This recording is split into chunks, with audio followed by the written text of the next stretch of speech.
Ano ba ang nasa kapeng ito? Ba't ang mahal-mahal? Ang liit-liit na baso. $43.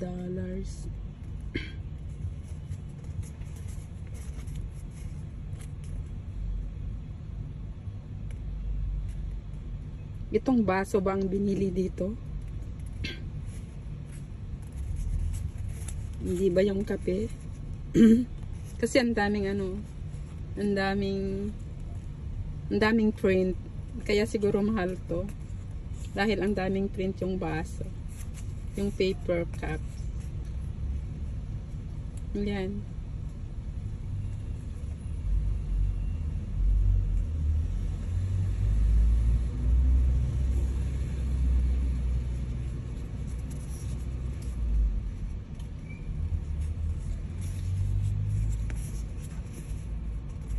Ito siguro ang binili dito.